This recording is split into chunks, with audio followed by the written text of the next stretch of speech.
আগামী 20 তারিখ মহারাষ্ট্রে বিধানসভা নির্বাচন অনুষ্ঠিত হতে চলেছে।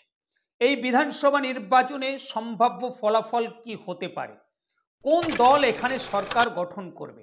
আপনি কি ভাবছেন যে এখানে উদ্ধব ঠাকরের শিবসেনা, শরদ পাওয়ারের এনসিপি আর কংগ্রেস এই জোট কি এখানে সরকার গঠন করবে, নাকি অজিত পাওয়ারের এনসিপি, সিন্দের শিবসেনা আর বিজেপি এই জোট এখানে সরকার গঠন করবে?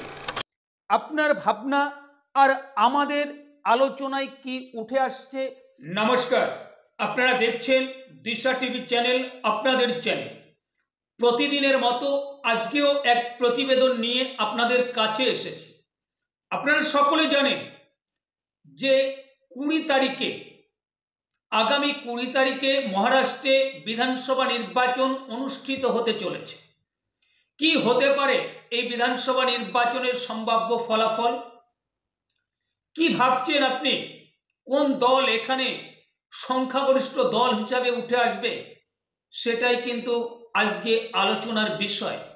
দেখুন, তার আগে আপনাদের সামনে একটু তুলে ধরার চেষ্টা করব 2014 সালের যে বিধানসভা নির্বাচনের ফলাফল। সেখানে বিজেপি 122টি আসনে জয়লাভ করেছিল এবং শিবসেনা তখন 63টি আসনে জয়লাভ করেছিল, কংগ্রেস 42টি আসনে জয়লাভ করেছিল, এনসিপি 41টি আসনে জয়লাভ করেছিল, অন্যান্য 7টি আসনে জয়লাভ করেছিল। তারপর 2019 সালের বিধানসভা নির্বাচনে বিজেপি লস করেছে, সেখানে 105টি আসনে জয়লাভ করেছে, যেখানে 2014 সালের বিধানসভা নির্বাচনে 122টি আসনে জয় পেয়েছিল বিজেপি। শিবসেনা 56টি আসনে জয়লাভ করেছে 2019-এর বিধানসভা নির্বাচনে, আর এনসিপি 54টি আসনে জয়লাভ করেছে 2019-এর বিধানসভা নির্বাচনে, কংগ্রেস 44টি আসনে জয়লাভ করেছে 2019-এর বিধানসভা নির্বাচন। তো তারপর মহারাষ্ট্রের বিধানসভার কি চিত্র আপনারা সকলে জানেন। তারপরে এসে গেছে 2024 সালের লোকসভা নির্বাচনের ফলাফল।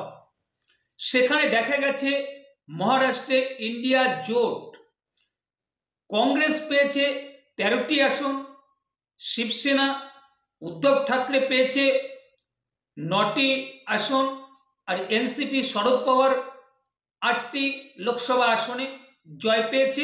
টোটাল 30টি আসনে ইন্ডিয়া জোট জয় পেয়েছে 2024-এর লোকসভা নির্বাচনে। সেখানে ইন্ডিয়া পরে এনডিএ যে জোট, এনডিএ জোটের সব শরিক মিলে এখানে 17টি লোকসভা আসনে জয় পেয়েছে। সেখানে বিজেপি 9টি আসনে জয় পেয়েছে, শিবসেনা সিন্দে সেখানে 7টি আসনে জয় পেয়েছে, আর এনসিপি অজিত পাওয়ার সেখানে 1টি আসনে জয় পেয়েছে, অন্যান্য 1টি আসনে জয়। টোটাল 48টি লোকসভা আসন মহারাষ্ট্রে। এবার 2024-এর বিধানসভা নির্বাচন, এই বিধানসভা নির্বাচনে কি হতে পারে? দেখুন, আমরা যখন 2024-এর লোকসভা নির্বাচনের ফলাফলটা দেখলাম যে কেন্দ্রে বিজেপি একাকী সংখ্যাগরিষ্ঠতা অর্জন করতে পারেনি, তাদের শরিক দল নিয়ে তারা সরকার গঠন করেছে কেন্দ্রে। সেখান থেকে অনেকে বলতে শুরু করেছিলেন যে ভারতবর্ষে এবার থেকে যে রাজ্যে বিধানসভা নির্বাচন হবে সেই রাজ্যে বিজেপির ভরাডুবি হবে। অনেকে বলেছিলেন, অনেক রাজনৈতিক বিশেষজ্ঞরাও কিন্তু বলেছিলেন যে বিজেপির এই যে কেন্দ্রে বা লোকসভা নির্বাচনে এখানে 2019 সালের লোকসভা নির্বাচনের যে ফলাফল হয়েছিল তার থেকে খারাপ ফলাফল করেছে। তো এরপর থেকে যত রাজ্যে বিধানসভা নির্বাচন হবে সেই সব রাজ্যে বিজেপির কিন্তু পরাজয়ের মুখ দেখতে হতে পারে। তার পরে পরে আমরা দেখেছি যে এই জম্মু কাশ্মীরে যে নির্বাচন হয়েছে, তারপরে হরিয়ানাতে বিধানসভা নির্বাচন হয়েছে। সেখানে নির্বাচনের আগে অনেকে বলেছিলেন যে হরিয়ানাতে কংগ্রেস সরকার গঠন করবে, জম্মু কাশ্মীরে বিজেপি ভালো রেজাল্ট করতে পারবে না।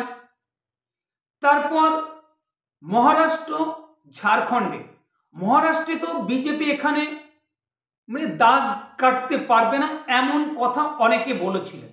কিন্তু জম্মু কাশ্মীর এবং হরিয়ানার যে ভোটের রেজাল্ট দেখার পরে তখন থেকে কিন্তু মহারাষ্ট্রেও বিজেপির পালে হাওয়া লাগতে শুরু করেছে।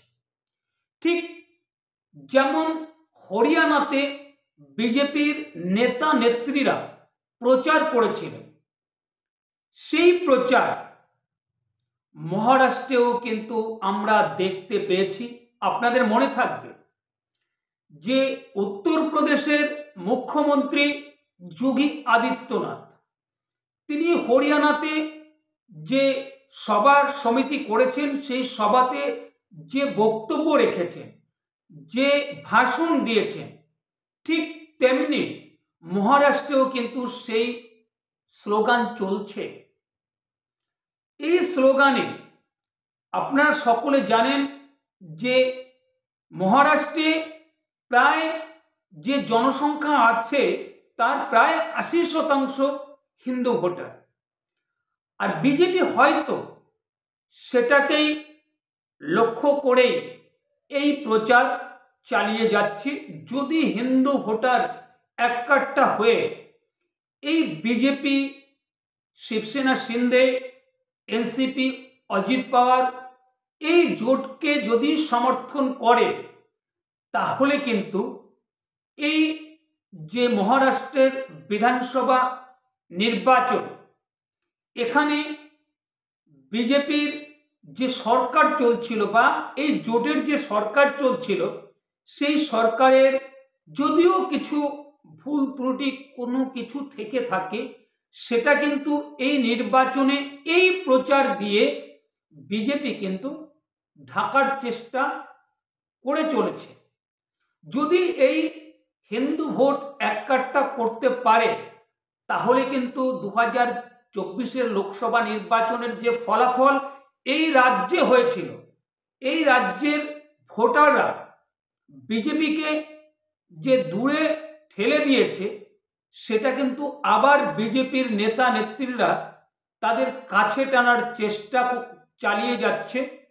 আমরা দেখতে পাবো তখন যখন এই নির্বাচনের ফলাফল ঘোষণা হবে। তার আগে অনেক রাজনৈতিক বিশেষজ্ঞরা বলতে পারছেন না যে মহারাষ্ট্র বিধানসভা নির্বাচনের ফলাফল কি হতে পারে। দেখুন, opinion pole, exit pole, booth Farid সমীক্ষা আমরা অনেক জায়গাতে দেখেছি, যেমন আমরা হরিয়ানাতে দেখেছিলাম।